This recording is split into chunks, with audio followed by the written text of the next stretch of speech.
Hi everyone, welcome back to my channel, or welcome to my channel if you're new here. I hope you're all doing so well. Welcome back to another true crime and makeup episode. Listen, if you're here just for true crime, that's great, stay here. I'm doing my makeup as I tell the case, but this video has nothing to do with makeup. Makeup is my fidget spinner. It keeps me focused, it keeps my anxiety levels, nice and low. That is the only reason I do it whilst I tell these cases. These videos are purely focusing on the case and the victims of this case. Now, if you do like true crime and makeup, you should absolutely subscribe because I post every single Wednesday and Sunday at 7:30 British Standard Time with a new and interesting true crime case. I also have two other series that I do here and there. So we've got Homicidal Histories and also Haunting or Homicide, which I think you will enjoy. Whilst you're here, please make sure you subscribe, put the notification bell on so you don't miss when I upload. Please engage with this video in some way, a like, comment, share. YouTube is playing me so much these days and it is not pushing my videos out. Anyway, so the case today. The case is about Donald Neilson, also known as Donald Nappy. Yeah, that was his original surname, so don't be fooled. Now, his alias was the Black Panther, and this came about after a murder of a woman's husband. Now, the woman was given a television interview, and she said that the murderer was so quick that he was like a panther. And then, because he dressed from head to toe in all black with a black hood, the news started referring to him as the Black Panther. Now, he would break into homes, he would break into post offices to rob them. However, when residents were very protective of their property and trying to scare away this intruder who's just like broken into their house, he would get very aggressive. That aggression just completely escalated over time and he just wound up murdering anyone and everyone that he would encounter whilst committing these burglaries. Now listen, I'm maybe a bit cheeky about this guy, okay? I don't like him. He's a horrific human being. He's got the surname Nappy, so sometimes I will refer to him as Pampers. No disrespect to you. If your surname's Nappy, it's not a bad surname at all. I'm Templeton, like, come on. As long as you're a nice person, then there's nothing to be complained about, okay? But people like him, I will pick fault with anything I see or hear. But without any further rambling and any further ado, let's get into the case of Donald Neilson, aka Pampers. So today I'm going to do like a really wearable makeup look because I'm actually going to have to go into town once I've finished filming this. It's a Tuesday and I'm wearing a t-shirt that says Sunday brunch. Is that acceptable? But if I wore it on a Sunday, that would be too cheesy. But wearing it on a Tuesday, will people be like, girl, do you know what day it is? So Donald Neilson, he was actually born Donald Nappy. Nappy, yeah. Like, could we just agree at this moment in time to call him Pampers? I want to call him Pampers. All in favour say aye. If I know you guys as much as I think I do, I think you will all agree that we can call him Pampers. So Pampers was born on August the 1st of 1936 and he was born in Bradford of West Riding, Yorkshire. Now I will say as a child, Donald Neilson did experience things that no child should ever have to experience. I mean, when he was just 10 years old, his mum would pass away at the age of 33 from breast cancer. Like, that is such a young age for a child to lose a parent, but also just for an adult to die. I mean, 33 is barely an age.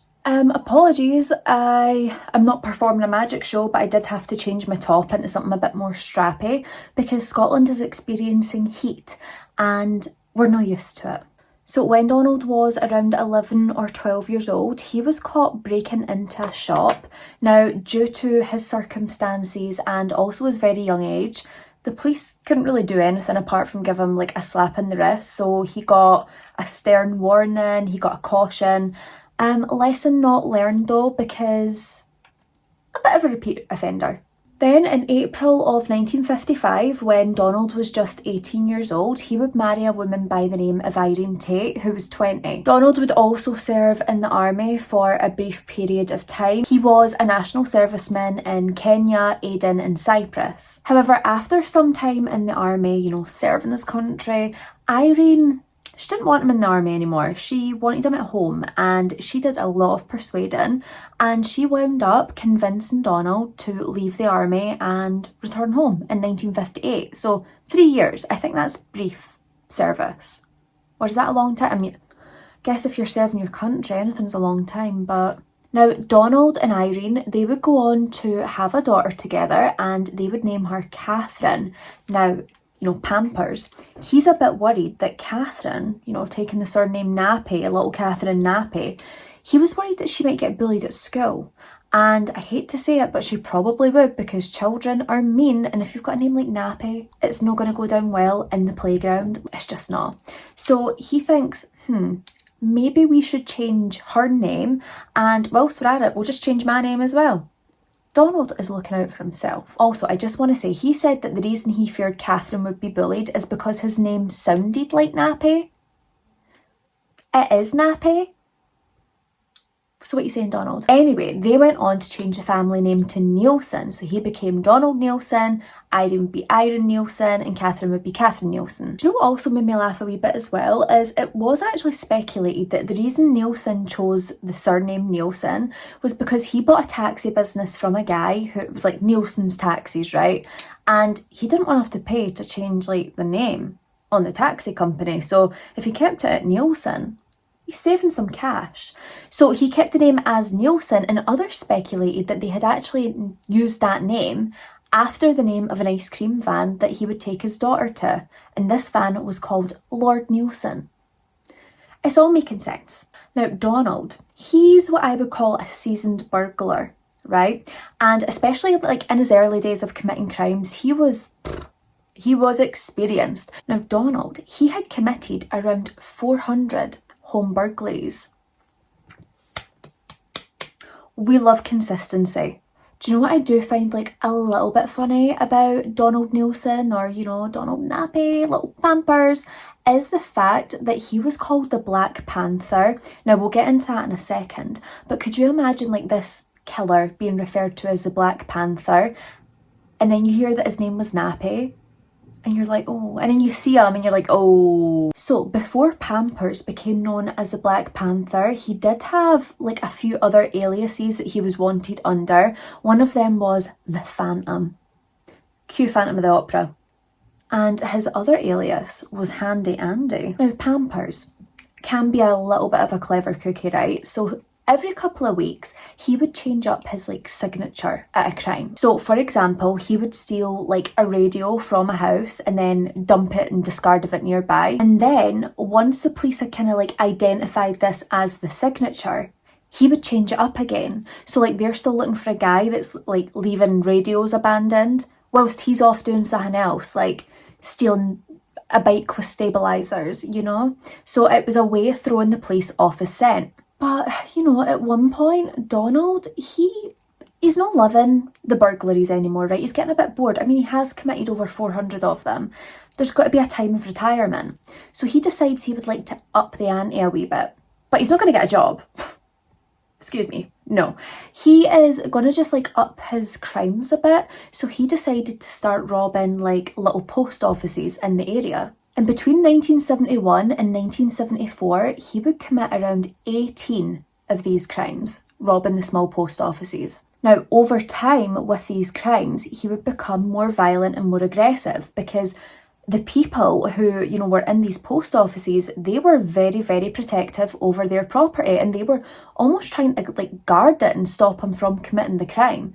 Now, because of this, Donald, he gets very violent very quick. So, February of 1972 comes around, and Nappy Pampers Nielsen, he decided to enter a sub-post office which was actually located in a private home in Rochdale Road in Haywood. Now, Leslie Richardson, who owned this, and his wife, they woke up out of their sleep when they heard the break-in take place. Now, Leslie Richardson, without hesitation, he jumped up out of his bed ready to protect his wife and also his property.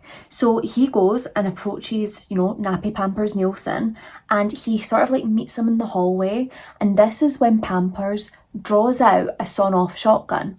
Now, to try and like disguise himself, he's already like wearing this dark hood all in black, and then in this like fake accent, he says, "This is loaded." Now, Leslie Richardson, he noticed that the way that Donald was holding the gun, it was like pointing up to the ceiling. So he was like, do you know what? I have a bit of time before I'm in any immediate danger. So he kind of like plunges forward to grab the gun, and he's like, we'll see if it's loaded. And I was like, Leslie, you badass. Love that. Now, when Leslie had grabbed the gun, he aimed the gun still at the ceiling and fired 2 shots. And at first I was like, why did he fire it to the ceiling? But then I'm thinking, probably to get the neighbours' attention. Like if he couldn't phone 999, they could. Now, Leslie Richardson, he proceeded to rip the hood off of Neilson that he was wearing, to see who the intruder was. As he did this, Neilson put all of his weight into stamping on Leslie's foot, and this was so severe that he wound up with several broken bones throughout his entire foot, and then he kneed him in the groin, which of course caused him to like hunch over and fall to the ground basically. So unfortunately, Pampers was able to escape, but Leslie had seen him, and surely this would be a good thing. But unfortunately it wasn't, because Leslie, God bless his wee soul, right? He tried so hard, but he gave the police several inaccurate details regarding Donald's appearance, which makes sense because he was in a hood, they were in the dark, and also he only really seen Donald's face for a brief second. So the details that he provided to the police, they done like one of the drawings, and they were like, well, this brings up no one. So yeah, he tried to be helpful and he tried his best, but I guess in that situation, I mean, yeah, you're thinking about seeing the intruder, but are you really taking it in when so much else is going on? Like, can't blame him for that. Now, it would be in February of 1974 when Donald Neilson would go on to commit his first 3 murders. So during post office robberies, remember I was saying he was getting more and more aggressive. Now he was just prepared going into these situations that it was going to get violent really quick. And he wound up killing 2 sub-postmasters and also the husband of a sub-postmistress. Now, he also brutally battered a sub-postmistress by the name of Margaret Grayland. After her attack, she was able to give a very, very accurate description of this man, so they have much more of an idea of who they're looking for now. In February of 1974, Donald would shoot dead a sub-postmaster by the name of Donald Skepper. All he had done was confronted Donald Neilson when he found him intruder on his property. And just because Donald Skepper had spotted him and confronted him and asked, why are you on my property? Donald Neilson thought that it was okay to coldly shoot Donald Skepper dead. Like, he is at this point, he is just so unhinged. Whoever gets in his line of fire is going to die. Then it would only be 7 months later when Donald Neilson would commit another murder. This time it was Derek Aston. Derek Aston lived in Baxenden of Lancashire, and again he owned a little small post office. Now, of course, as usual, when Aston sees this intruder in his post office, he confronts him, and yet again Pampers thinks it's his God-given right to kill someone. When he's intruding on their property and putting fear into them, he thinks it's his God-given right. Only 9 weeks later, in November, 55-year-old Sidney Grayland would be shot dead from Neilson. Now, Neilson had raided his post office in Langley in the West Midlands, which of course would result in Sidney yet again confronting him, trying to protect his property and his business. And yet again was shot dead in cold blood by Neilson. Now, Neilson was able to escape with £800 in cash and postal orders. Now, the postal orders are very, very, very important. Now, if like me you're wondering, where did Donald Neilson get this nickname? He doesn't really seem like a Black Panther type. Now, I wondered the exact same, and as it turns out, it was the Baxenden murder that caught the attention of the name the Black Panther. Now, Derek Aston's wife Marion, she done like a television interview, right, regarding her husband's murder. She said that her husband's murderer was so quick, he was like a panther. So the news reporter, he ended the piece by saying, "Where is the Black Panther?" Do you know why I did an American accent? Because they're actually from England. Now we're going to talk about Leslie Whittle, who would become a victim of Donald Neilson at just 17 years old. Leslie would also be Donald's youngest victim. So Leslie Whittle, she was described as a very compassionate and intelligent individual. She had really enjoyed tap dancing, especially when she was a child. She was the daughter of a noted coach transport business owner by the name of George Whittle. Now, he co-owned Whittle Coaches with his common law wife, Dorothy. If, like me, you're wondering, what is a common law wife? Because I had absolutely no idea. Well, it turns out common law marriage is basically when two individuals are under the same roof and they class themselves as married, apart from they don't have all that legal stuff, like they don't throw a big wedding, don't sign documents. Common law marriage is an agreement between two people to consider themselves married, basically. That's a very simplified version. Any lawyers out there, leave it below a better explanation that explains it clearer than I. Now, what's really sad about Leslie Whittle's case is she had actually been targeted because her family was so wealthy. So the Whittle family, they were extremely, extremely wealthy. They lived in the biggest house in the mining village of Highley, Shropshire. Now, their property was beautiful. It was admired by everyone. It was detached. It had 6 bedrooms. It was honestly like a dream. But when George Whittle and Dorothy sort of, got in their common law marriage decision, I don't know what to call it, well, he decided to rewrite his will to leave his entire fortune to his common law wife, Dorothy, and then also his children, Ronald and Leslie. Now, George, he had decided to not leave any of his fortune to Selina Whittle, who wasn't even his ex-wife. They were still married. They had separated but decided not to get a divorce. I don't know if it was like too much hassle, but he left nothing to her. Now, 2 years after George's death, Selina decided to go ahead with legal proceedings to try and get her hands on some of the fortune. She felt like she was entitled to some. Now, because of the wealth of this family and how well known they were, this was heavily reported in the Daily Express newspaper. And this is where Neilson would learn of this fortune and decide that he was also entitled to some of it, and he would get it any means necessary. Now, everything about this case is so bloody disturbing, but what really got to me was the fact that Donald admitted that he had been planning this home invasion and robbery for 3 years. For 3 years, he worked on this non-stop, absolutely determined that some of that fortune would one day be his. Now, on the 14th of January 1975, Donald would enter the Whittle home, he would go to Leslie's bedroom and kidnap her. Now, what the family and what the police did not know at this time was the fact that Donald Neilson had been in and out of their house on multiple occasions. And he did this in preparation of the kidnapping robbery because he was like, do you know what? If I don't want to be caught at the kidnapping stage, then I'm going to need to know the layout of this house. So he had been in and out of that house multiple nights, seeing how he could creep about without being caught, getting a lay of the land. This is how he knew where Leslie would be. So Donald finds Leslie asleep in her bed, and then he proceeds to shake her until she wakes up. The second her eyes open, there is just fear spread across her face, and this is when he covers her mouth to almost gag her so she can't scream for any help whatsoever.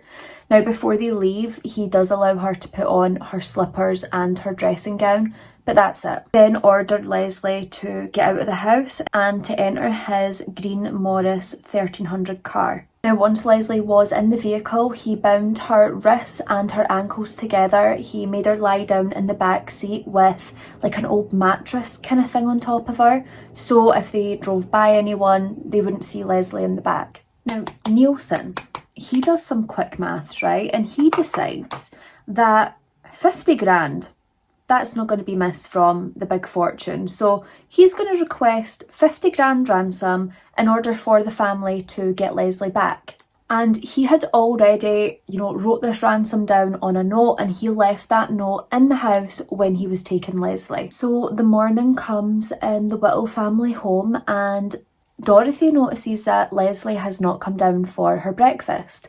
So she decides to go up to Leslie's room to wake her up. At this point, she's not assuming anything bad. She's just thinking that her daughter slept in.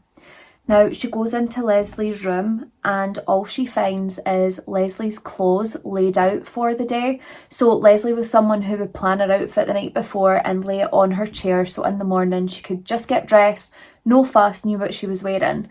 Her outfit was still lying there, but Leslie was nowhere to be seen. And then Dorothy sees the ransom note.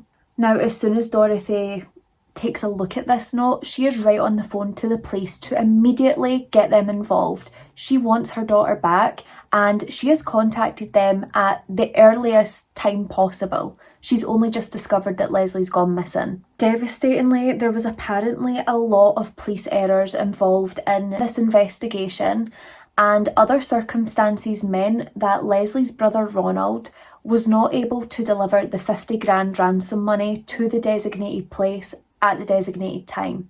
There was some sort of delay caused by police errors and other circumstances that were out of their control. Now, heartbreakingly, on the 7th of March of 1975, the body of Leslie Whittle would be found hanging from a wire at the bottom of a drainage shaft.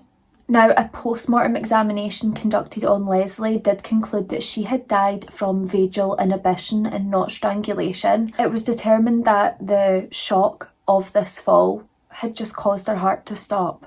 Now, in December of 1975, two police officers by the name of Tony White and Stuart Mackenzie, they were sitting by the side of the road in a Panda car.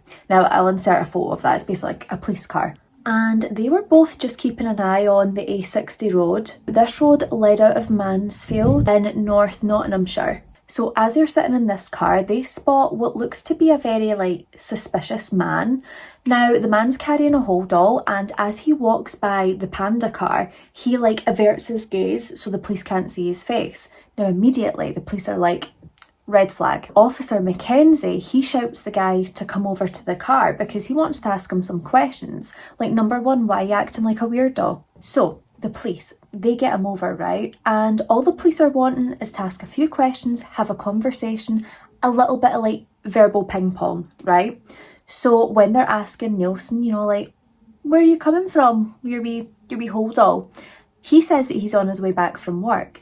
However, we all know what Donald Neilson does when he gets backed into a corner. He attacks. So out of nowhere, he reaches into his little old lady hold all, pulls out the sawn-off shotgun, and then he orders Officer White to get in the back of the car. Now, the officer, he's complying, he will get in the back of the car, but he goes to open the door, and Neilson basically accuses him of trying something, nice try, climb over the seat. So he gets Officer White to climb over the seat into the back. Now, Neilson, he gets into the passenger seat, and as soon as he's in the passenger seat, he holds up the sawn-off shotgun under Officer Mackenzie's armpit.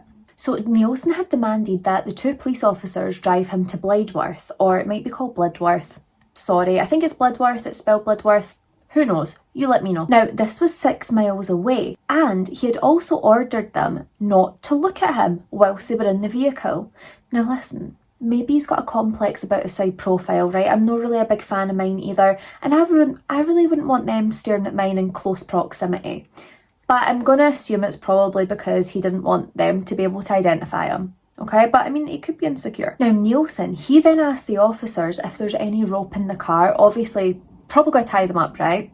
Now, Officer White, he pretends to look for some rope, and then Officer Mackenzie, he sees an opportunity to kind of throw Neilson off. Now, Officer Mackenzie, he steers the wheel very quickly from left to right, and he says to Neilson, is it left or right? What way is it?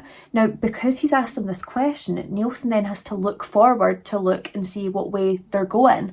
As he looks, he lowers the shotgun. Officer Mackenzie, he grabs a gun and slams on the brakes, and they stop right outside Junction Chip Shop. The gun, it had actually went off and hit Officer White in the hand, but like luckily, you know, it was his hand, not his heart or his head, so all good. Then Officer Mackenzie, he stumbles out onto the road and approaches a chip shop, sort of like shouting for help. Two locals who are standing in the chip shop queue, they run over to the officer's aid to help them. Now Neilson, he's trying to escape. These men, they tackle him and basically restrain him, but they got a bit physical to the point that Officer White and Officer Mackenzie actually had to protect Neilson because these men were just like taking no prisoners. Now, in the investigation that took place afterwards, they were then able to locate Neilson's fingerprints on the drainage pipe where Leslie had been found.